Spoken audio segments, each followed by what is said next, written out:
নমস্কার, দিনের বাছাই করা 5টি খবর নিয়ে হাজির আমি সায়ন্তিকা। আপনারা দেখছেন গ্রাম বাংলা।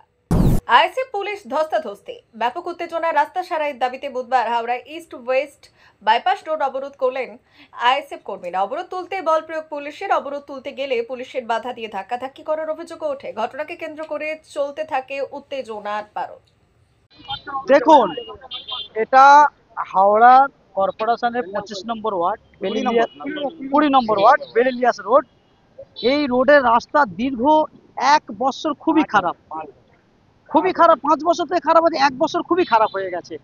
সেটার জন্য এই এলাকার আমাদের আইএসএফ এর যিনি নেতৃত্ব আছেন কর্পোরেশনের দায়িত্বে এবং 25 নম্বর ওয়ার্ডের যে দায়িত্বে আছে নাসির খান ভাই, ওনার নেতৃত্বে দীর্ঘদিন সমস্ত সরকারি দপ্তরে জানিয়েছে, কোনো কাজ হয়নি।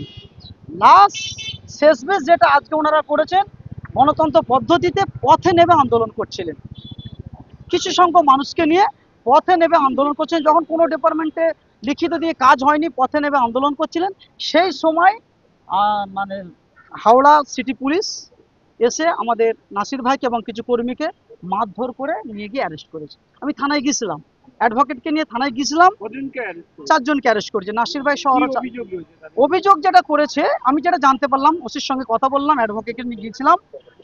সাধারণত এইসব ঝামেলাগুলোতে এর থেকে বড় বড় মারপিট, গুন্ডামি, অশান্তি করছে, তাদেরকে ছেড়ে দেওয়া হয়। কিন্তু এই কেসটা দেখলাম সামান্য কিছুই হয়নি। বললো যে আজকে ওনার নামে এফআইআর হয়ে গেছে, কোর্টে ওনাকে পাঠিয়ে দেবে। আমি জানতে চাইলাম কি হয়েছে, এটাই আমি বলছি। আমাদের কর্মীকে ভিডিও আপনাদেরকে আমি দেবো, কিছু একটা নিউজ হয়তো দেখাচ্ছে অনেকে যে পুলিশকে মারধর করেছে। আমি আপনাকে সত্য জিনিসটা দিচ্ছি, আমাদের নাসির ভাইকে পুলিশ মারধর করেছে। কিন্তু ভাবতে অবাক লাগবে, পুলিশ এতটা চাটুকারিতা করে বলে আমার জানা ছিল না। একটা ভিডিও আমি আপনাকে দেবো। একটা পুলিশ, যেটা হচ্ছে আমার এই ফাঁড়ির কি দায়িত্বে আছেন ওসি, কোন ফাঁড়ি এটা জানো, টিকিয়াপাড়ার ফাঁড়ির ওসি, উনি দাঁড়িয়েছিল, কানে কানে একজন অফিসার ওনাকে বলে দিলেন আপনি নাটকটা শুরু করে দেন, উনি এভাবে শুয়ে পড়লেন। সেটা নিয়ে ওসি বলছে আমাদের ফাঁড়ির ওসিকে মারধর করা আছে, উনি হসপিটালে অ্যাডমিট আছে, সেই জন্য ওনার নামে কেস হয়েছে। জঘন্য ব্যাপার। দেখেন, আমরা তো নওশাদ সিদ্দিকীর অনুসারী, আমরা তো পুলিশের উপরে নোংরা ভাষা বলতে পারি না। আর আমাদের মারের ভয়ে পুলিশ টেবিলের তলায় তো চলে যায় না, এই রেকর্ড নেই। শাসক দলের লোকেরা এটা করতে পারে। আমরা আইন হাইকোর্টের দ্বারস্থ হবে। দীর্ঘদিন যেভাবে আইএসএফের কর্মীদেরকে মিথ্যাভাবে ফাঁসানো হয়েছে, আজকেও ঠিক নাসির ভাইকে এইভাবে ফাঁসানো হলো। আমরা সর্বসময় কোর্টের দ্বারস্থ হবো, আইনের দ্বারস্থ হবো, এটি বলছি। আমার নাম আফতাব মোল্লা, আমি আইএসএফের জেলার নেতৃত্ব এবং নাকিম।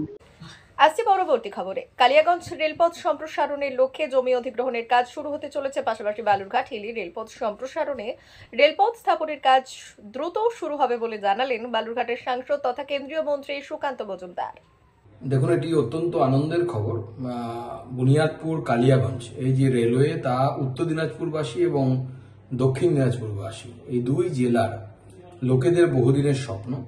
আজকে মাননীয় রেলমন্ত্রী শ্রী অশ্বিনী বৈষ্ণব মহাশয় চিঠি দিয়ে রায়গঞ্জের সাংসদ কার্তিক পাল এবং আমাকে দুজনকেই জানিয়েছে এই দুটি বিষয়, যে এক, কালিয়াগঞ্জ এবং বুনিয়াদপুরের মধ্যে জমি অধিগ্রহণের কাজ খুব শীঘ্রই শুরু হবে, অর্থাৎ কেন্দ্র সরকার, রেল মন্ত্রক এতে টাকার ব্যবস্থা করেছে এবং তার মাধ্যমে আগামী দিনে এই রেলপথ বাস্তবায়িত হবে।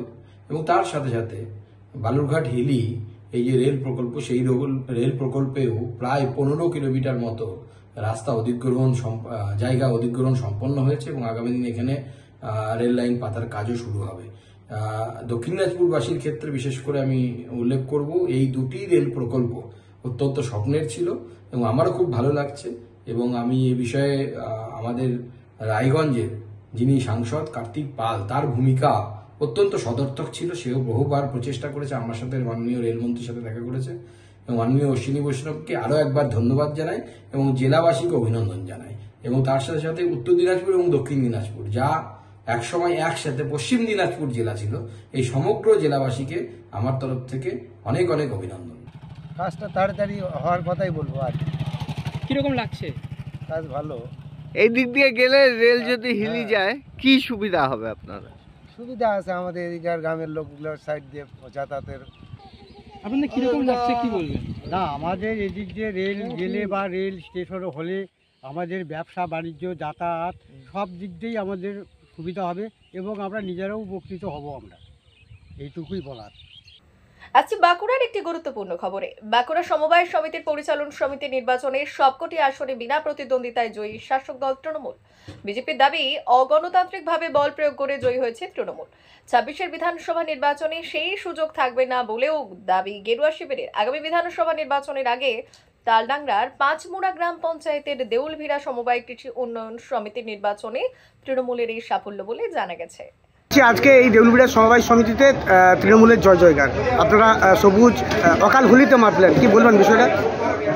আমরা দীর্ঘদিন পর দেউলভিড়ায় সমবায় সমিতির যে নির্বাচনে আমাদের 9 জন প্রার্থী জয়লাভ করেছে, সেখানে আমরা সকলেই খুশি যে অনেক দিন পরে নির্বাচনের মধ্য দিয়ে আমাদের একটা বোর্ড গঠন হলো। সেই বোর্ডে আমাদের 9 জন প্রতিনিধি জয়লাভ করেছে এবং সকলেই সমর্থন করেছে মমতা ব্যানার্জি তৃণমূল কংগ্রেসের এই সরকারকে, যে কৃষিকে যেভাবে মমতা ব্যানার্জি এগিয়ে নিয়ে যাচ্ছে এবং যেভাবে কৃষকদেরকে হেল্প করেছেন কৃষক বন্ধুর মধ্য দিয়ে, এবং কৃষি কার্যে যে ক্ষয়ক্ষতি হয় তার যে মমতা বন্দ্যোপাধ্যায় যেটা উপকার করেন এবং সেটার আমাদেরকে প্রত্যেকটা কৃষক উপকৃত হচ্ছে, সেই জায়গা থেকে আমরা সকলেই এটার মতামত দিয়েছেন যে তৃণমূল কংগ্রেসের প্রতিনিধিদেরকে সকলে মিলে ভোট দিয়ে জয়যুক্ত করেছেন। বিনা প্রতিদ্বন্দ্বী জয়লাভ করলেন। সকলেই নির্বাচনে যারা দাঁড়িয়েছিলেন সবাই মিলেই তার সমর্থন করেছেন, সেইভাবেই ভোটে জয়লাভ করেছে। এর আগে কি নির্বাচন হয়েছিল এই সমবায় সমিতিতে? এর আগে অ্যাডহক কমিটি ছিল, 6 বছর অ্যাডহক কমিটি চালিয়েছে। আর আগে যে নির্বাচনগুলো হতো সেগুলো কিন্তু যেখানে প্রতিনিধিরা বসে থাকতো, গ্রাম থেকে বলতো যে আমার গ্রাম থেকে একে প্রতিনিধি করা হবে, সেই রকমভাবে প্রতিনিধিত্ব হতো। এই নির্বাচন পদ্ধতির মধ্য দিয়ে কোনোদিন এখানে সাধারণ সবার মধ্য দিয়ে এখানে হতো, প্রতিনিধি গঠন হতো। এই প্রথম নির্বাচনের মধ্য দিয়ে আমরা জয়লাভ করলাম। বিজেপির পক্ষ থেকে দাবি করা হচ্ছে যে পঞ্চায়েতে নমিনেশন করতে দেয় না, সমবায় সমিতিতে কিভাবে নমিনেশন করতে দেয়, বলছে এটা গণতন্ত্রের জয় নয়, সন্ত্রাসের জয়। ওরা মিথ্যা কথা বলা কাজ, এবং ওরা এখানে এতদিন ধরে নমিনেশন ফাইল চলছিল সবাই জানে। তারা 2 দিন ধরে নমিনেশন ফাইল চলেছে। কেউ যদি নমিনেশন ফাইল করতে না আসে, আমাদের বলার কিছু নেই, কারণ কি সমস্ত কৃষক সমর্থন করেছে তৃণমূল কংগ্রেসের মমতা ব্যানার্জির এই সরকারকে। যারা কৃষকের পাশে যে সরকার আছে সেই সরকারকে কেউ না এলে আমরা তো করার কিছু নেই। আমাদেরকে তো লোক দিতে পারি না বিজেপিকে, যে লোক দিয়ে আমরা এখানে নমিনেশন করাবো। আসছি পরবর্তী খবরে। হোটেলের রুম থেকে এক ব্যক্তি ঝুলন্ত মৃতদেহ উদ্ধার ঘিরে চাঞ্চল্য। আসানসোলের কুলটি থানার অন্তর্গত কল্যাণেশ্বরী এলাকার ঘটনা। মৃতের নাম প্রকাশ সিং, রূপনারায়ণপুরের দেশবন্ধু পার্ক এলাকার বাসিন্দা বলে জানা গেছে। পরিবার সূত্রে খবর, গত শনিবার বাড়ি থেকে বেরিয়েছিলেন প্রকাশ সিং গৃহ ঋণ প্রদানকারী সংস্থায় কাজ করতেন। বুধবার দুপুরে কল্যাণেশ্বরী এলাকায় একটি হোটেলের রুমে ঝুলন্ত মৃতদেহ উদ্ধার হয় তার। ওনার প্রকাশদার ওয়াইফ এসে ক্লাবের সামনে আমরা ছিলাম, বলল যে এরকম থানার থেকে বলেছে আসতে, তো ওই জন্য আমরা তাড়াতাড়ি করে এলাম। এসে দেখছি বডি এরকম হোটেলে বডি ঝুলন্ত অবস্থায় মারা গেছে। ব্যাস, আর কি। কদিন থেকে ছিল? কদিন থেকে মানে 24 তারিখ মানে সকালবেলা, 24 তারিখই মনে হয় বললো, না 25 তারিখ এসছি বাড়ির থেকে সকালবেলায় চা পা খেয়ে গল্প গুজব করে বেরিয়েছে। ব্যাস, এমনি ছেলে ভালো ছিল, আমাদের সিনিয়র, উপকারী ছেলে ছিল, পরের উপকার করতো। কারণ বলতে পারছি না দাদা, কারণ হয়তো হতে পারে বাবা রিসেন্টলি মারা গেছে, স্টেট ব্যাংকের ওই হোম লোনের কাজ টাজ করতো, এমনি খারাপ কিছু হয়েছে। দেখুন, এবারে ভিতরের ব্যাপার তো আমি কিছু জানতে পারবো না, কারণ আমি জামাইবাবু, আমি দূরে থাকি। তো উনি ওই লোন ফোন এর কাজ করেন, তো দুর্গাপুরও যান, কেন যান 2 দিন 3 দিন বাইরে থাকেন। তো আমরা ওইভাবেই জানছি যে ভাই বাইরে গেছেন। আমরা তো জানি না যে এইভাবে এসে পর এখানে এইভাবে হয়ে যাবে, কিন্তু এরকম কোনো ডিস্টারবেন্স ছিল না, এরকম কোনো যে ফ্যামিলি ডিস্টারবেন্স আমার পয়সা কড়ির প্রবলেম এরকম কিচ্ছু ছিল না। কোনো সমস্যা নেই, কোনো সমস্যা নেই। সবাই আমরা 21 তারিখে আমার বাড়িতে নিজে এসেছে, আমার সঙ্গে আমরা দুজনা মিলে আমরা বেরোলাম, আমরা মোড়ে যেয়ে পরে আমরা চায় সিগারেট খেলাম, তারপরে গেল, কোনো রকম এরকম কোনো সমস্যা নেই।